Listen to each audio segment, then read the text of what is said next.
How's that? Is that better? Cool. As astonishing as I find this, at least, next week is Thanksgiving. It feels to me long days, short weeks. Each day seems to crawl by, but the semester has just blurred. That's just my own perspective on things. So there will not be discussion section meetings next week. And I made an announcement, then changed my mind, but it had already been announced, so meh. There will not be a regular lecture on Tuesday. Instead, I will distribute a written version, a written handout, if you like, as a substitute for the in-person lecture. As I say, I said that to the TAs, they announced it to y'all. I thought, wait, that's a bad idea, but we're just going to stick with it to avoid the confusion and the noise and the nonsense that undoubtedly would follow. So it frees up your week. You are responsible for the material in that written handout, of course. Please read it and study it and so on. And I think that's all I have in the way of business items. Are there any issues? There's a quiz this Friday, right? If I'm not mistaken. Yeah. What? Oh, the quiz. Good. All right.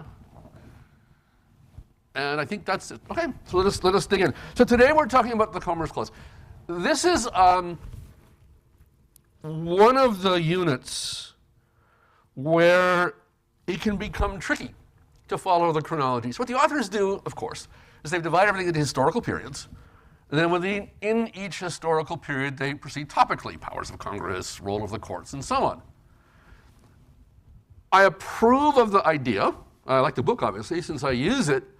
But I actually would prefer if there were more chronology and less attempt to divide things up by themes. And the reason I say that is, consider a period that is, what is this one? 1932. What are the years of the New Deal period according to this? It's like a 30-year block of time, right? Each of these is a 30 or 40-year block of time. Well, as we move from subject to subject, we jump back and forth. We're in the 30s, no, we're in the 50s, we're back in the 40s. And so you have to be careful. You have to keep track of the chronology and the dates. And as I say, I've always wanted to do this course differently, where one semester was up to the Civil War, let's say, or maybe World War I or something like that, and the other semester was everything after that. There are two reasons I don't do that. One, there's no textbook. Could I make my own textbook? Sure, but take a look at the one we're using. The amount of work involved in that is really pretty tremendous to do any kind of decent job. And honestly, I suspect that almost no one would take that first semester. Now, if I had the textbooks, I would do it that way. I really do think it's a dialogue. A judge in 1940 refers back to 1930s cases and doctrines and rules, whether to reject them or adopt them or continue them or pretend they didn't exist. It's a dialogue about what's gone before. And if we're about to read, for example, a very short clip from a letter Dwight Eisenhower wrote in the 1950s, and then in the next breath we're going to go back to the 1930s. Those are really different situations. And what Eisenhower is talking about in the 50s is not present at the 30s. So you have to be careful is all I can say. Short version goes like this. 1929 is the Great Crash. Crashes are really very common. Little known fact, the American Revolution occurred during a depression, which at the time was considered quite severe. That economic desperation undoubtedly had a good deal to do with the revolutionary politics of the time. There were major crashes every 30 years or so, until the post-World War II global economic order managed to largely tame the boom-bust cycle, at least for a while. And then we defanged it, and the boom and bust came back. That's at least one way of telling the story. I don't want to get into the debate about economic history and Keynesianism. But unquestionably it is true that in the 1870s there was a major depression, the 1890s there was a major depression. By the time 1929 comes along, for most people, this is at least the third depression in their lifetime. There's one after World War I in 1919. And these are just the big ones. There's a big one, a huge one in 1837. There's one in the 1790s. So every 20, 30 years or so, there's a big depression. 1921 was a whole different deal. 1929 was the monster. Each one actually seemed to get bigger and be more global. Interestingly, the person who predicted that pattern was Marx, writing in the 1850s. And right up to a certain point in history, it seemed like he was right. And 1929 seemed to be the confirmation of that. Sorry, that was a digression I hadn't planned on making, and now I have to get back to what I wanted to talk about. So let's think about this regionally, because it is partly a regional story. You see I have a whole lot of historical notes here. I'm not going to go through them all. They're there for your interest and entertainment. I do think there's some fascinating stuff in there. I'm just utterly moved by the fact that one day in 1932, a quarter of all the land in Mississippi was sold at bankruptcy foreclosure. Just think about that. With respect to, it's a regional story, as I say. With respect to the South, there had already been desperate poverty from the end of the Civil War onward, and it had never lifted. And there are a number of reasons for that. Agricultural failures, global competition, failure to develop industrial infrastructure, the bargain of 1876 that left control over Southern politics in the hands of local elites whose major interest was not development of public resources and economic infrastructure. Their major interest was maintaining their own positions, and so on. This was the Southern Democratic Party. The Democratic Party in the South was very much the party of white supremacy and traditional elites. In the North, the Democratic Party in the North, by the way, is largely an immigrant and working class party. The Republican Party in the South, coming up in the New Deal, is a reformist party. They're the liberals in the South. They tend to be very progressive. They also never win any elections, giving birth to the phrase the solid South, meaning the solidly democratic South as a descriptor. In the North, the Republican Party is very much the party of the establishment, banks, corporations, the top-down economy, the U.S. government, that controls the U.S. government most of the time, the Congress and the government. And that's our basic politics background. When the crash hits, right, obviously it's an enormous disaster, and you all know the story. There's a huge public demand for a governmental response to deal with the disaster. And Roosevelt is elected in 1932, which is the moment the authors choose as the key moment, and you can see why he's elected then. From a perspective of constitutional law and doctrine, though, the story is a little more complicated than that. Because in 1932, when Roosevelt is elected, the Supreme Court remains dominated by a prior generation. And they, continuing the Lochner-era pattern, continue to strike down both state and federal laws, including a whole slew of new laws being passed at both the state and federal level to try and deal with the Depression. Right? At a certain point, that changes. Now, there's a standard telling of this story, and it's wrong, but I'll tell it anyway because you're going to hear it. And it's captured by the phrase, the switch in time that saved 9.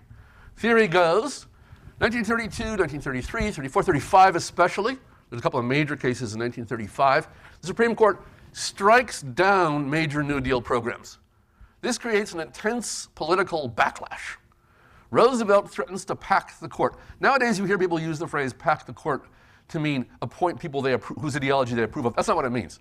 Packing the court, at least in its original use, meant adding seats. Right? Imagine expanding. Remember, the number of justices on the court has varied over time. 6, 7, 9. It's never been more than 9.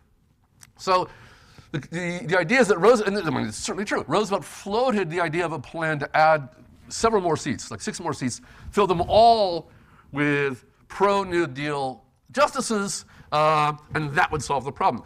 Somewhat like, I mean, you know, there's a great line in Marx. He says, Hegel has somewhere written that all world historical events occur twice. He neglected to explain that they occur the first time as tragedy and the second time as farce. The modern debate over court packing about a year ago, do you remember as recently as a year ago, people were talking about, Biden should create 3 more Supreme Court justices and that'll make up for the... That's sort of a lightweight version of the real court packing crisis, which was this one. Just as the Roberts Court is sort of a lightweight version in the way that it was standing in the way of various policy things that the Biden administration wanted to do. That's nothing compared to what this court was doing in years like 1935.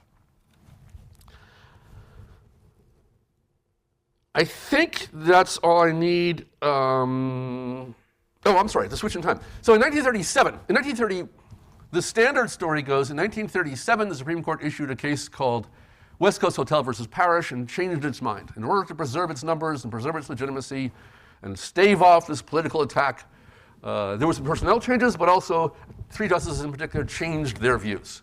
And so the story is, this is the classic illustration of raw political force having the effective result of compelling the Supreme Court to change its understanding of the Constitution. The problem is, it's just wrong. It's wrong partly because as early as 1934, keep track of this chronology, the Supreme Court has already issued a decision upholding a regulation that really looks like it would not have survived the high point of the Lochner era. And there's another one in 1935. In 1937, the famous case I just mentioned that supposedly reflects the switch in time, the memos, the justices had written their draft opinions before Roosevelt ever announced his court packing plan.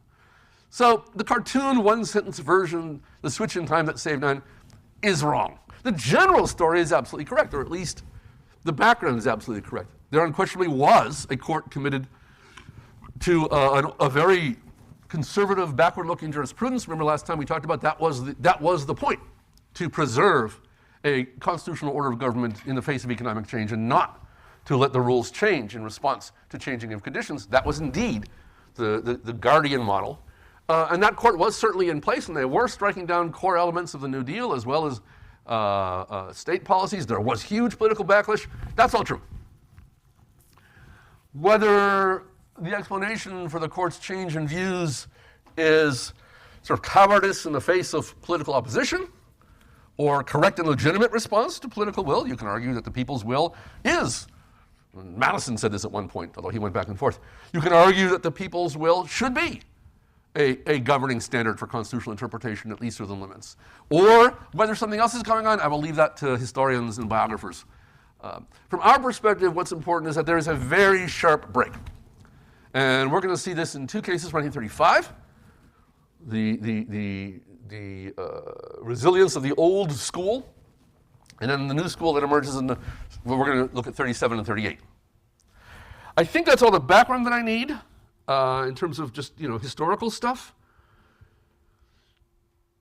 Do take a look at these notes. I mean, things like the banker's holiday and the farmer's holiday and wage and price controls, the various specific economic direct regulations that Roosevelt attempted, in addition to the creation of agencies.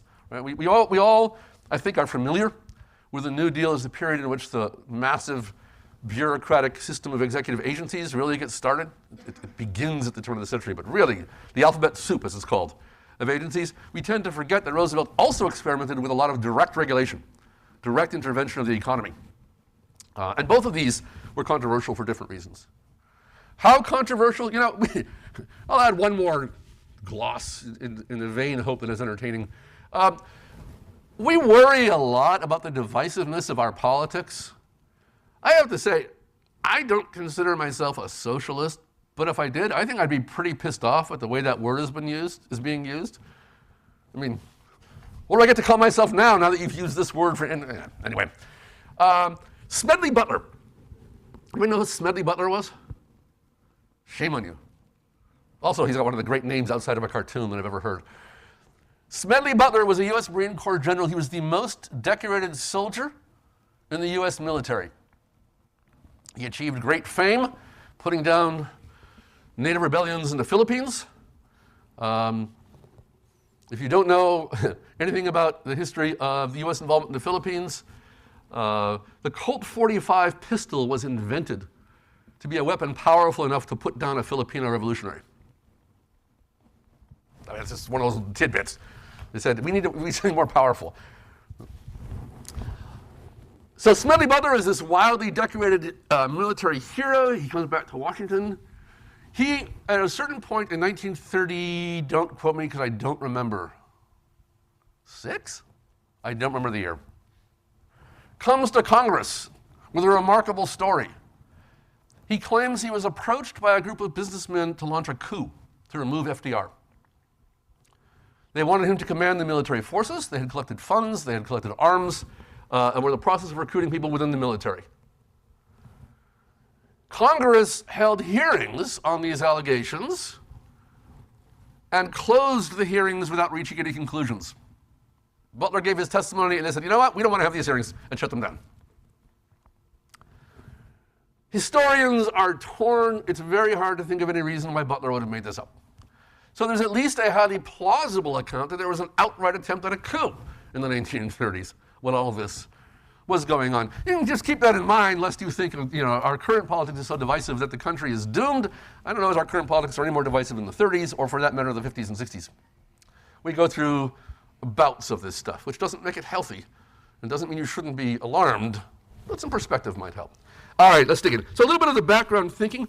One thing that needs to be noted, I mentioned that FDR was attempted some extensive direct regulations of the economy, which is true. That wasn't ad hoc. That wasn't FDR saying, oh, I don't know, let's try something.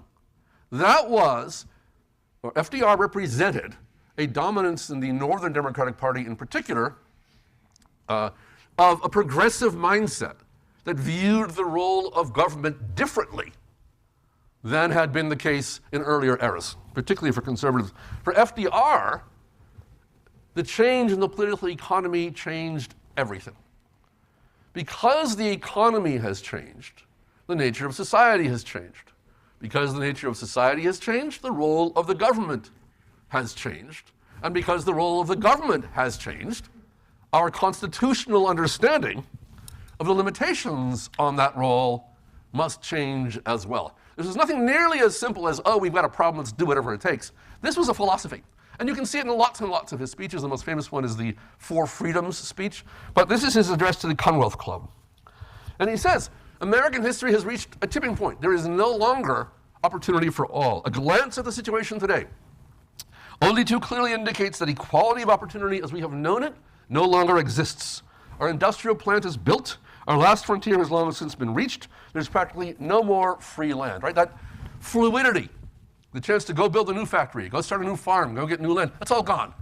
Nowadays, we live in a fully developed, what we would call a political economy, or an economic system. And it is simply not the case that you can say, well, just go out and take your chances and you'll do fine. Left to it, people left to their own devices in this economy will be trapped in whatever position they are in. Clearly, all this calls for a reappraisal of values. A mere builder of more industrial plants, a creator of more railroad systems, an organizer of more corporations, this is likely to be a danger as a help. Right? The progressives, the Whigs, the Republicans after the Civil War, for a long time had this notion of improvement and expansion. They favored banks, they favored corporations, they favored building more stuff. Yeah, we've reached the end of that, says FDR.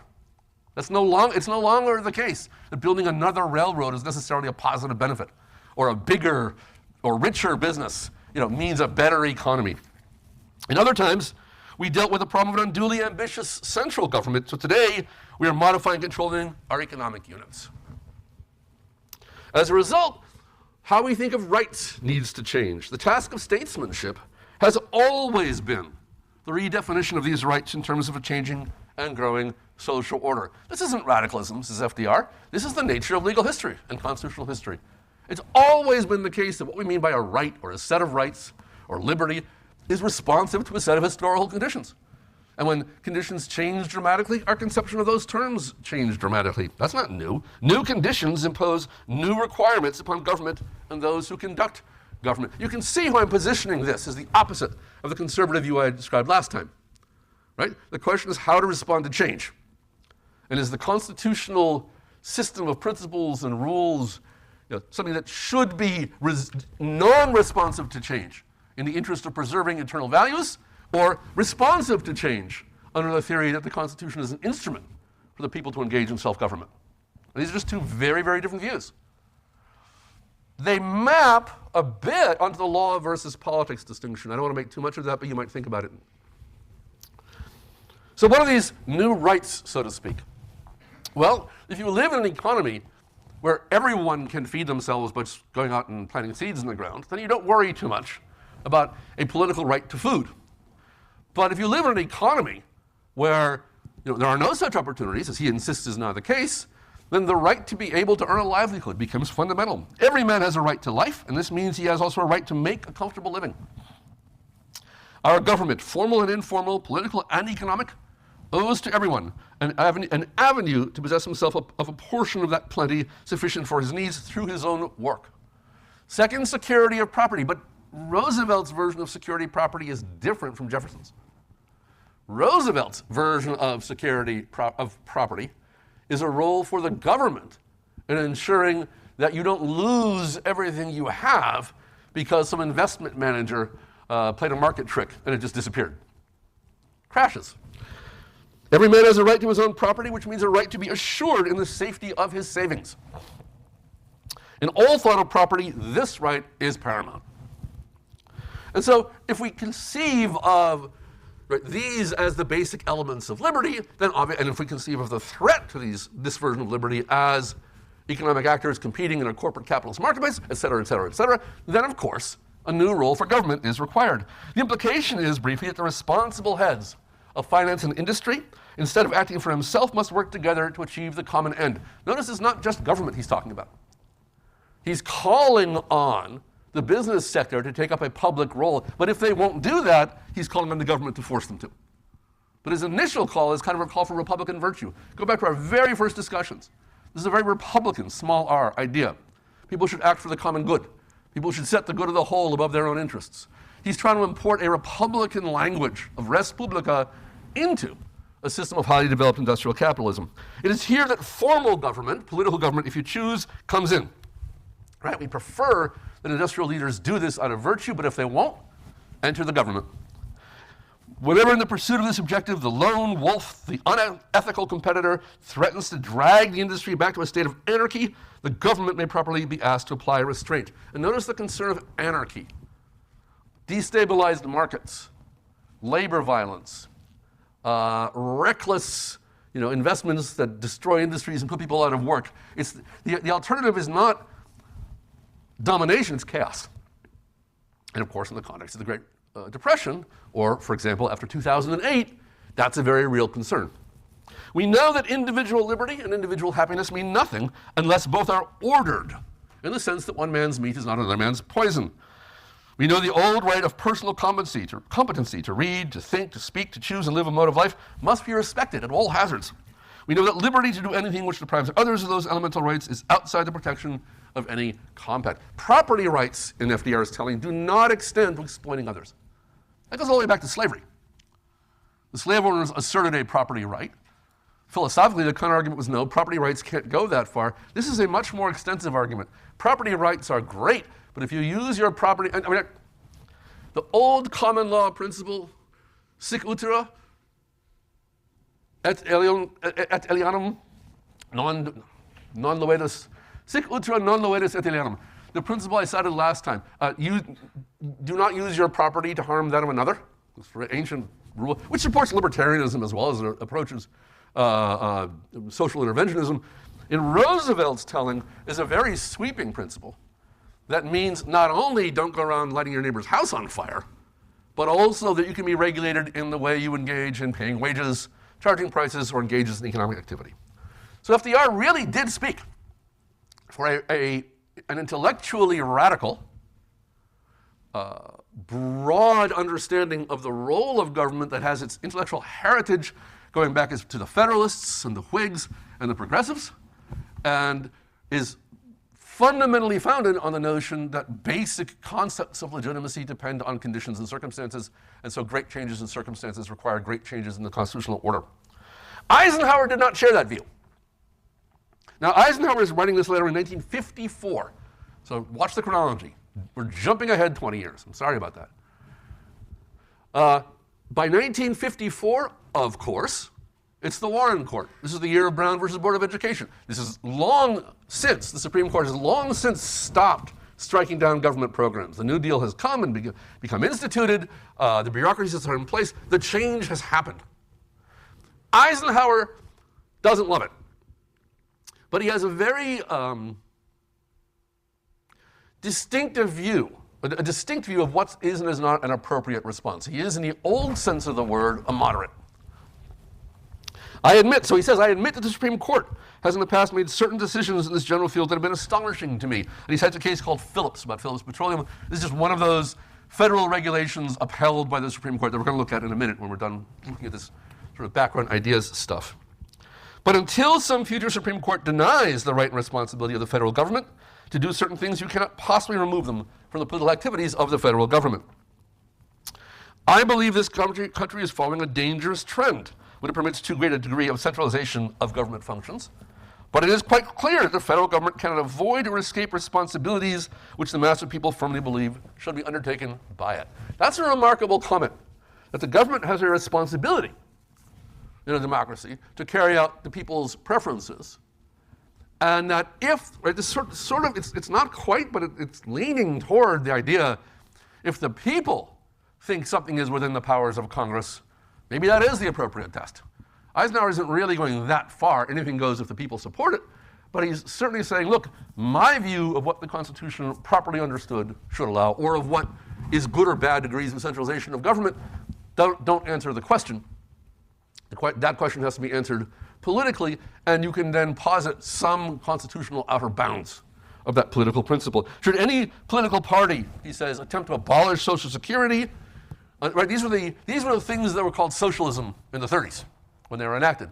Abolish Social Security, unemployment insurance, and eliminate labor laws and farm programs. You will not hear of that party again.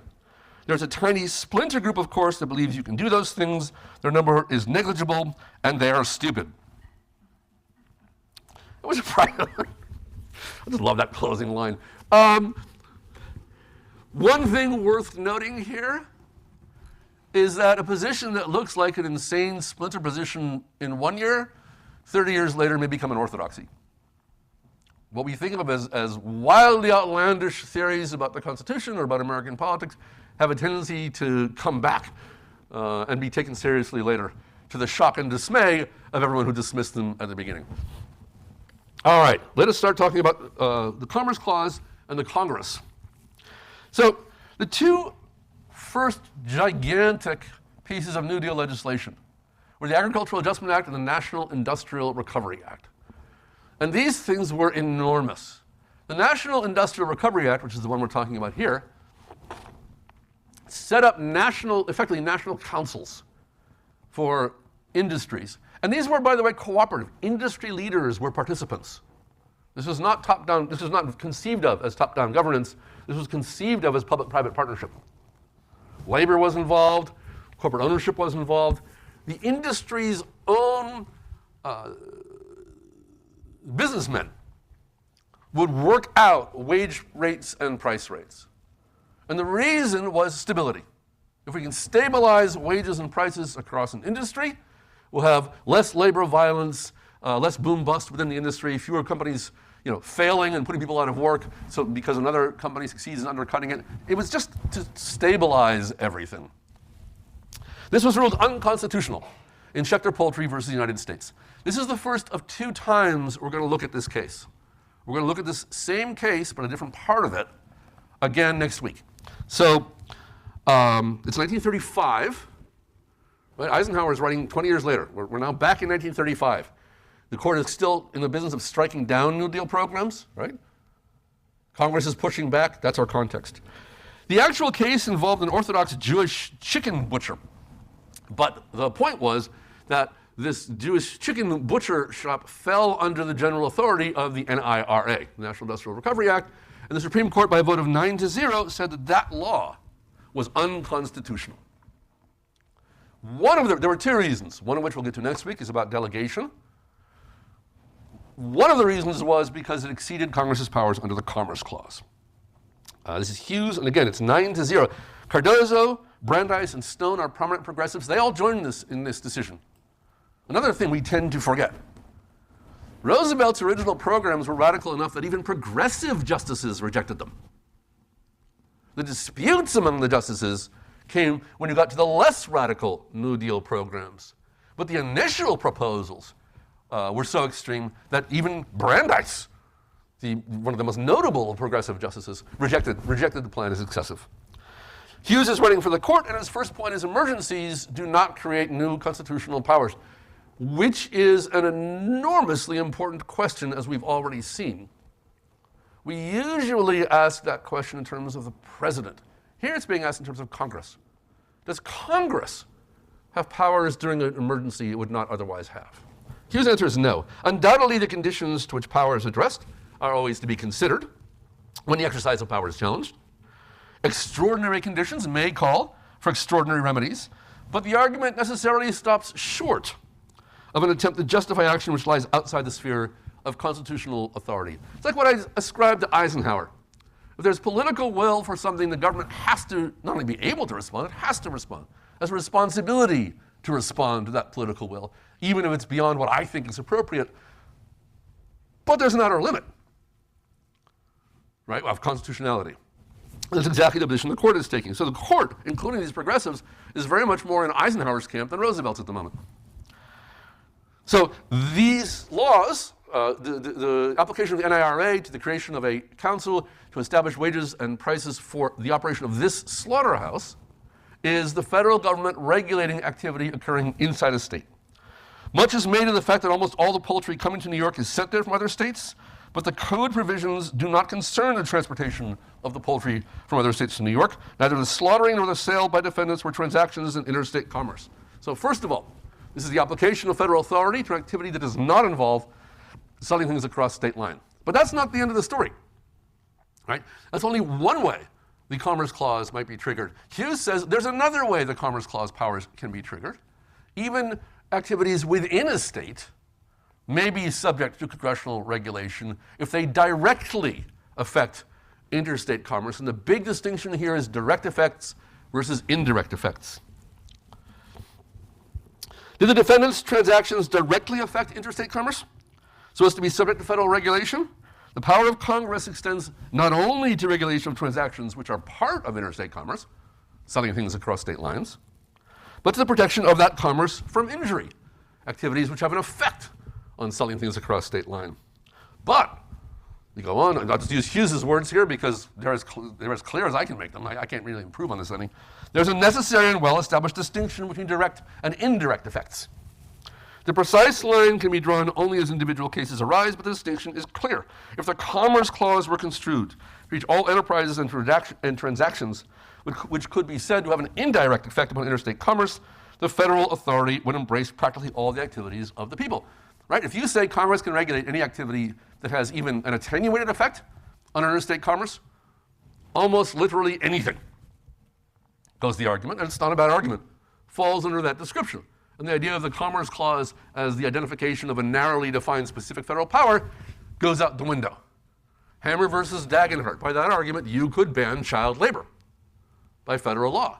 You could have federal laws setting minimum wages. You could have federal laws about working hours, think Lochner, et cetera, et cetera, et cetera, et cetera, across all industries. So we will not go as far as was suggested by some of the extreme views in the 1890s, only the shipment of goods across state lines counts as interstate commerce. But we will say that the expansion of that concept to activities affecting interstate commerce only reach activities that directly affect interstate commerce. One of those, if you recall, was a strike in a mine.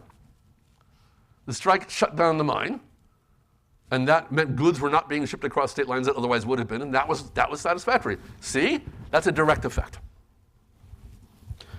Otherwise, we get a slippery slope situation. If the federal government may determine the wages and hours of employees in the internal commerce of a state, because of their relation to costs and prices and their indirect effect upon interstate commerce, it would seem a similar control might be exerted over other elements of cost. The number of employees, rents, advertising, methods of doing business, etc.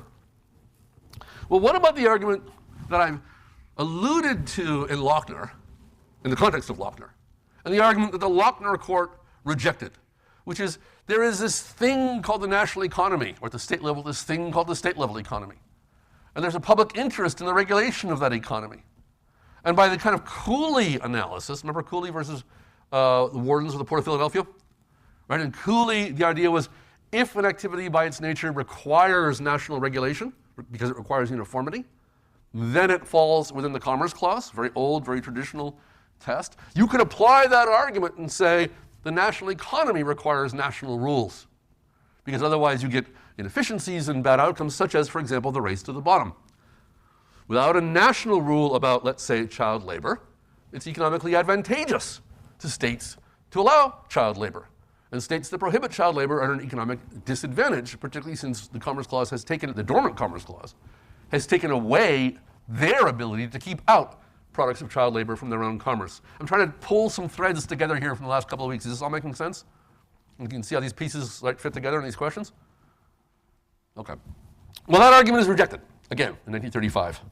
The government makes the point that unless similar action is taken generally, unless there's a national uniform rule, commerce will be diverted from the states adopting such standards, and this fear of diversion has led to demands for federal legislation. A lot of states wanted federal legislation because they might want to protect child laborers or workers or economy or just keep people employed, right?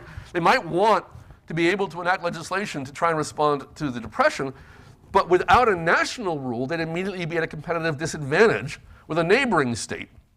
So whichever state has the laxest regulations, the fewest protections, the least interference with the operation of business, that state, Texas, gets all the business, despite the negative consequences for the country as a whole. What about that argument?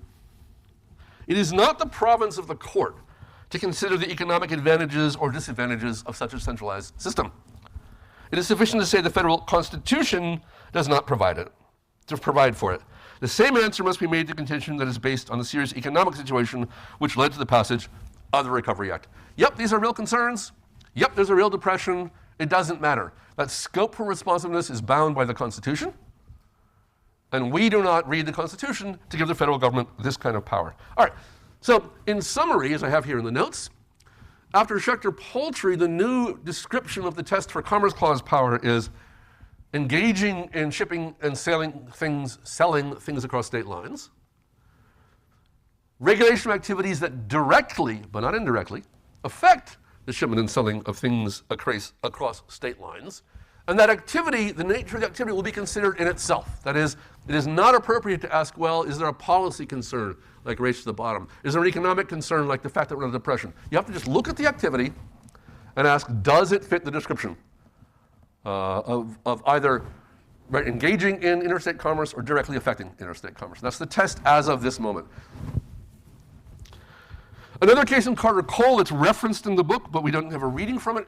Another case from the New Deal from 1935 that is referenced in the book, although there is no excerpt from it, is Carter-Cole. I put it here just as another illustration of what the New Deal administration was trying to do, what the court was pushing back against. This was an excise tax. This is another way. Instead of passing a law that told coal companies you have to follow prices and wages, they put a tax on coal companies that didn't. So it was a 15% tax, except that dropped to 1.5%. There was a 13.5% clawback of that tax for companies that abided by federal standards of wages and rates.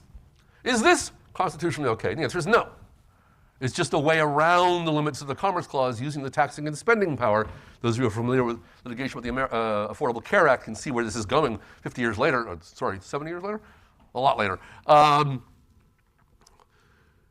That's simply Congress trying to get around the constitutional limits on the Commerce Clause power. Congress may not act in ways that have the effect of regulating interstate activity, even if the specific mechanism Congress is using doesn't look like that. The provisions of the Act looking to the control of wages, hours, and working conditions and seeking to guarantee rights of collective bargaining are beyond the powers of Congress. Here's a quotation that is in the book. The law is not in purpose or effect a regulation of interstate commerce. It is really and essentially related to the social welfare of the worker. In other words, Lochner. A regulation that is a labor regulation, a regulation whose purpose, goal, and primary effect has to do with relations between employers and employees and protecting workers, is outside the reach of states' power, of states' police powers, and it's outside the reach of Congress's Commerce Clause powers. All right. Everything changes. And that's a history course. I'm sure you all know the story. I've already alluded to it a bit. There's a great deal of political pressure. Everything changes. There's a new view starting in 1937 and 1938. Now, on the one hand, this is reflected in cases that start upholding state laws as elements of state police powers.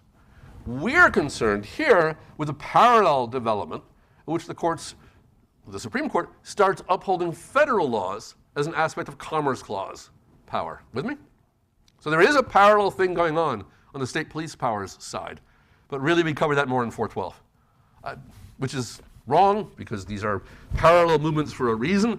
The Lochner ideology was against the scope of government in general, state or federal. The post-1937 ideology envisions a much broader scope of action for government, both state and federal. Really, these are part and parcel of the same story, but this is what we have to work with. So, 1938, United States versus Caroline Products. This is a great case.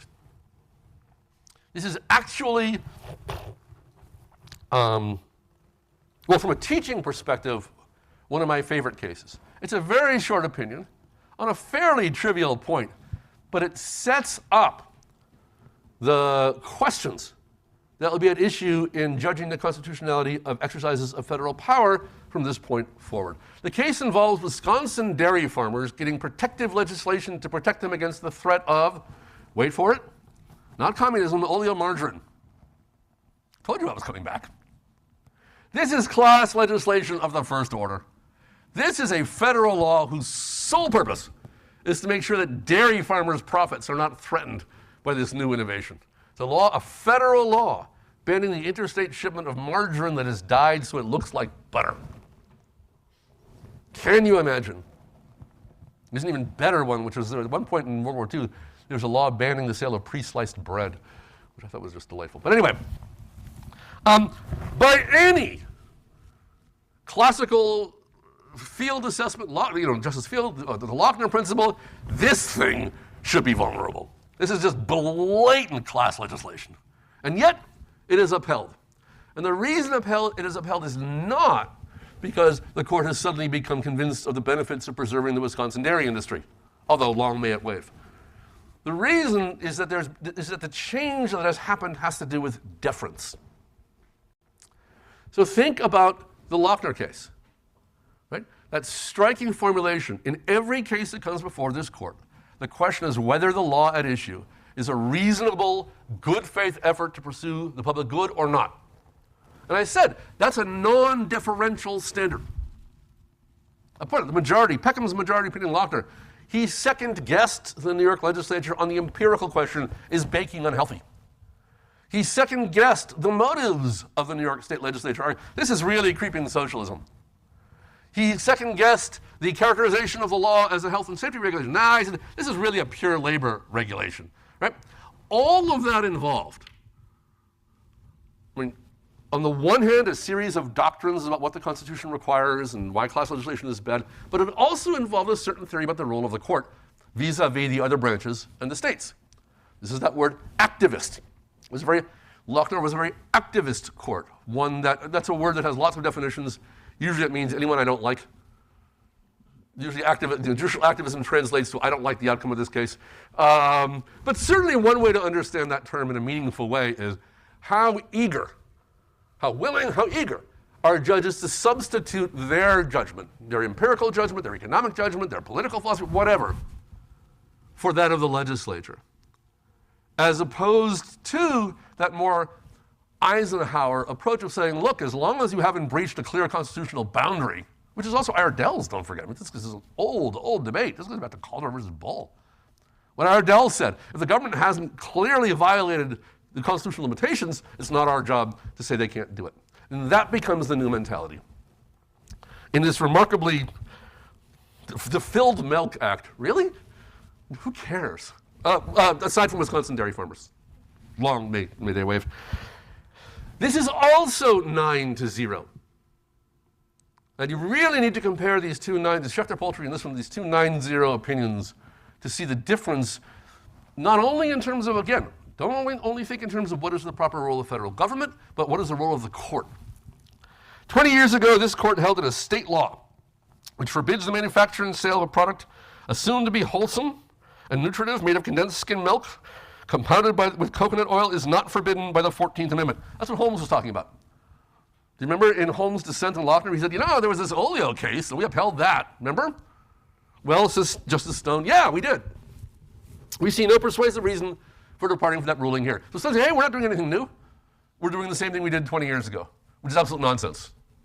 The outcome is the same, but the reasoning is completely different. And here's why. And this is called rational basis review. This is the lowest form of review, and this is a perfectly good illustration. We might rest our decision wholly on the presumption of constitutionality. There was a line earlier that we saw, we should presume laws are, Harlan, we should presume laws are constitution. We're now making that doctrine. There's a presumption of constitutionality. The burden is on somebody challenging a law to show that it's not constitutional. But affirmative evidence also sustains the statute. There was evidence that Congress heard. That's enough for us. Again, in Lochner, there was evidence the New York State Legislature heard, but the Supreme Court did not care about that fact. Here, that becomes almost dispositive, and that's not even the whole story. Even if there had been no evidence, we would still uphold this law. Think about this. In the absence of any evidence presented by Congress or at Congress to justify this regulation, we would uphold it. Why? Even in the absence of such aids, empirical data, the existence of facts supporting the legislative judgment is to be presumed. We're not only going to assume that a law is constitutional, we're going to assume that a law is a good faith, genuine basis, attempt to secure the public good and is a well-founded effort in that direction. The existence of facts supporting legislative judgment is to be presumed for regulatory legislation affecting ordinary commercial transactions. Wait a minute. This is a standard, a new, incredibly deferential standard for judging legislation having to do with economics. This is the exact converse of the liberty of contract theory. Under liberty of contract, we were told economic relations were the most protected against government action. Governments had to meet the highest burden of justifying their actions, and judges would second-guess those governments to the greatest possible degree because economic liberties were at stake. We're now told that, right, as of 1938, if we're talking about ordinary commercial regulation, we will assume facts even if we aren't shown them that could have justified the law. Such a law is not to be pronounced unconstitutional unless, so here's the test, right?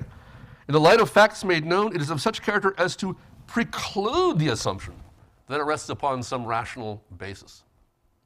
Unless you can demonstrate, you the person challenging the law, can demonstrate that there's no possible explanation that this thing was even rationally based on a legitimate purpose, we're going to uphold the law. What the hell is an irrational law? What is that? Well, I have some nominees for you if you like. How about a law that says the speed limit varies depending on the astrological sign under which the driver was born? Problem is, some people think that is rational. There's probably people in this room, or at least in this class, who think that if you're a Taurus, you drive a certain way. If you're an Aquarius, you drive differently, right? People believe this. What could possibly qualify as irrational? And the answer is a pretext. Almost always. We're going to talk more about this as we get to the modern cases. But almost always, if a law fails rational basis scrutiny, it isn't really because there's no rational way to connect that law to the asserted purpose. It's because we don't believe the asserted purpose. So in Plessy versus Ferguson, if this standard had existed and had been applied to, as will happen in the 1960s. Go back to Plessy versus Ferguson. Imagine it happens in the 1950s, in the era of Brown versus Board of Education, right? What changes? What changes is, if you remember, in Plessy, the state of Louisiana said, we got to separate the races because otherwise we think there'll be violence. We're exercising our police powers to preserve safety. In Brown, in 54, same year that Eisenhower was running, the Supreme Court is going to say, we don't believe you. We think what you're really trying to do is indicate that black people are inferior to white people. We don't believe the genuineness of your asserted interest in safety. Now, notice what that means.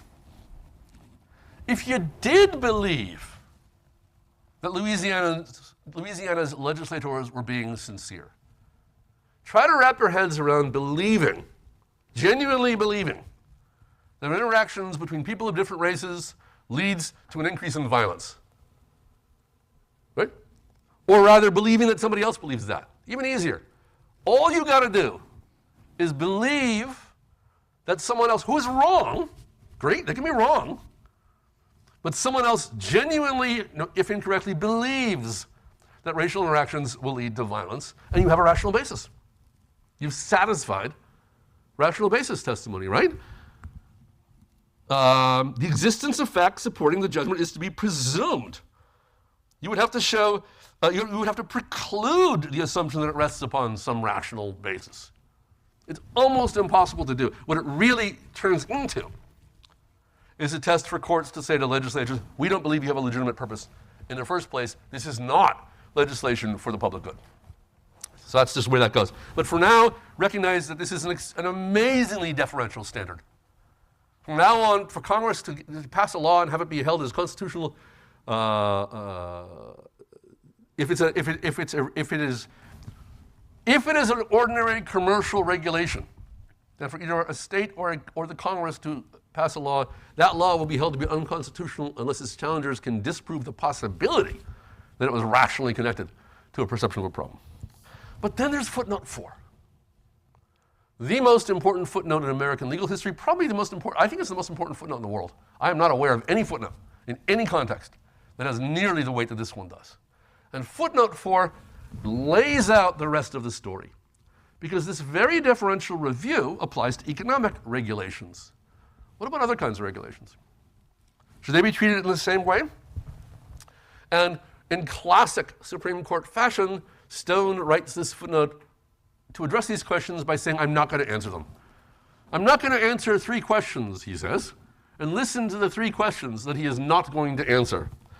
First, there may be narrower scope for operation of the presumption of constitutionality when legislation appears on its face to be within a specific prohibition of the Constitution. We find that a law violates someone's constitutional rights, maybe we should be less deferential at that point. Second, it is unnecessary to consider, again the shrug, we're not going to talk about this. Listen to what we're not going to talk about. Whether legislation which restricts those political processes which can ordinarily be expected to bring about the repeal of undesirable legislation is to be subjected to more exacting judicial scrutiny. It's all very well to say leave things to the democratic process, but if you have a law that limits, say, voting, then you can't very well ask the voters who are allowed to vote to be expected to change the rule, right? So laws affecting rights, laws affecting the democratic process, and third, nor need we inquire. I love the repetition. I'm not talking about this, I'm not talking about that, now I'm not talking about this third thing. Nor need we inquire whether similar considerations enter into a review of statutes directed at particular religious or national or racial minorities. Whether prejudice against discrete and insular minorities may be a special condition which tends seriously to curtail the operation of those political processes ordinarily to be relied upon to protect minorities. This becomes the beginning of equal protection jurisprudence, the discrete and insular minority standard. Why? Because if the majority acts in a way that prejudices, harms a discrete and insular minority, A, we have good reason to think this might be prejudice. This might be a pretext, right? But B, even without that, the alternative is to say these questions are left to the democratic process. And what all 3 of these things have in common is there are points at which there are really good reason from a constitutional perspective not to want to trust the democratic process. 1, if there's a constitutional rights guarantee, what's the point of constitutional rights? To take things away from the political process. That's just basic, right? You can't say, we'll depend on the legislatures to determine how far the First Amendment limits their own ability to limit free speech. You could, but that would be abandoning judicial supremacy, and by now we are a century beyond that. Right? The Constitution is wielded by the courts to limit the legislatures. We got that. So 1, rights infringements. 2, laws that directly affect the democratic process itself. You cannot trust the majority to self-regulate on questions of the empowerment of the majority. And 3, laws that target in a negative way, that seek to harm or diminish the rights of discrete and insular minorities. So this is a court in full retreat from the kind of substantive review of the Lochner era, but that footnote leaves open the possibility that perhaps we will need to revive this discussion in a context other than economic regulations. 1937, we have NLRB versus Jones and Laughlin. This is the National Labor Relations Act. Now, really important thing to notice, those first 2 acts I described as wildly radical, the National Industrial Recovery Act and the Agricultural Adjustment Act, they never came back. After they were struck down and the change in the court, the administration and the Congress never tried to reenact them. There was never any attempt to bring them before the court, and there's no indication that the post-1938 court would have upheld them. The original New Deal program was too radical even for the progressive court, and nobody ever tried to do them again. Instead, they tried watered-down versions. So instead of a council of industrial authorities and labor authorities who would work out wages and working hours, we went to our adversary system. Let the corporate employers be on one side, let the unions be on the other side, and let them fight it out. The National Labor Relations Act is like a watered-down version of the Industrial Recovery Act. Instead of a central authority working out the specifics, it just sets the rules of engagement for the adversary process, the adversary system of labor relations. This one is upheld, and it's 5-4. So even in 1937, this is a close call. Is this getting back toward the Industrial Recovery Act? No, but it's on a 5-4 vote. Hughes, Chief Justice, writes the opinion. So what's the test for the Commerce Clause here? Interference with commerce. It is a familiar principle that acts which directly burden, right, that direct effects test, directly burden or obstruct interstate or foreign commerce are within the reach of the congressional power. Acts having this effect are not rendered immune because they grow out of labor disputes. Congress has the power to regulate activities that directly affect interstate commerce, and that includes labor. In other words, Congress can not only have federal laws preventing labor unions, they can also authorize them. They can regulate the labor relationship because the labor relationship satisfies that Schechter-Poultry direct effects test. Employees have as clear a right to organize and select their representatives for lawful purposes as the respondent has to organize its business and select its own officials and agents. This is the adversary model. You got corporate organization on one hand, which have collectivized and systemized employers, and you have labor unions on the other, which you collectivize and systemize labor. Discrimination and coercion to prevent the free exercise of the right of employees to self-organization is a proper subject of condemnation by competent legislative authority. So Hughes is bringing in that first category of footnote 4. This is 37, it's actually before Caroline Pollock. But there may be a rights violation issue here, and Congress has the power to protect rights. Quoting an old 1914 case called the Shreveport Rate Case, which is actually really, really interesting, that direct effects test is given a slightly different formulation. The close and substantial relation test. Does the activity being regulated have a close and substantial relation to interstate commerce? The fundamental principle is the power to regulate commerce is the power to enact appropriate legislation for its protection and advancement, that is, of commerce. The power is plenary, may be exerted to protect interstate commerce no matter what the source of the dangers. Although activities may be intrastate in character, when separately considered, if they have a close and substantial relation to interstate commerce, that their control is essential or appropriate to protect that commerce, Congress cannot be denied the power to exercise that control. The limiting principle, federalism. Obviously, we wouldn't want to extend federal power to the point where states cease to be independent. Here, in this case, we have a national industry with national effects on interstate commerce. Therefore, the law is upheld. McReynolds dissents, and his dissent is a nice articulation of pointing at the way in which, in this case, Hughes, while citing the kind of language of Schechter-Poultry, direct effects, is actually moving in a new direction and expanding Congress's power beyond what was described under the direct effects test of Schechter-Poultry. Any effect on interstate commerce by the discharge of employees, that is, firing people trying to organize a union, shown here would be indirect and remote in the highest degree. 10 men out of 10,000 were discharged. The immediate effect in the factory may be to create discontent. A strike may follow, which in turn may result in reducing production, which ultimately may reduce the volume of goods. By this chain of indirect and progressively remote events, we finally reach the evil, which it is said the legislation under consideration undertakes to deal. Right? Reynolds is saying, look, in order to get from firing workers trying to organize a union to impairment of interstate commerce, you have to have that risk of chaos piece that FDR was talking about. You have to say firing these employers is going to create chaos because the other employees will be angry and they'll go on strike and that will diminish production and that will diminish shipment of stuff across state lines. And this is, says McReynolds, this is exactly not a direct effect on interstate commerce. This is exactly what he meant by an indirect effect on interstate commerce.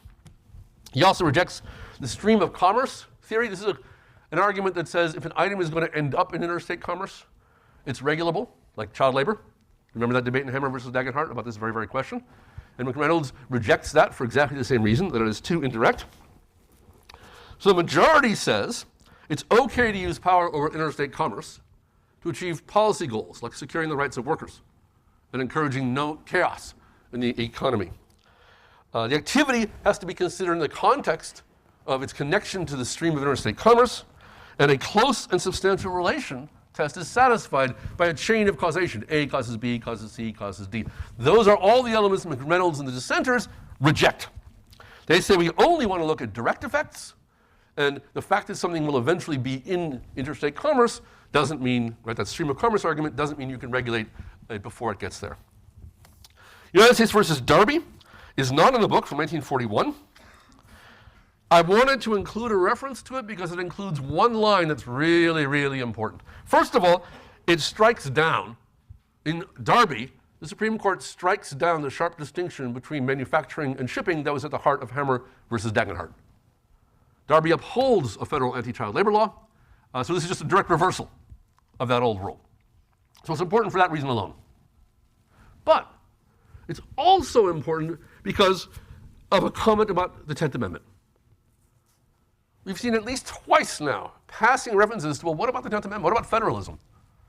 You'll notice we haven't mentioned it much. We've probably mentioned federalism less in this lecture thus far than in any lecture this entire semester, regardless of subject matter.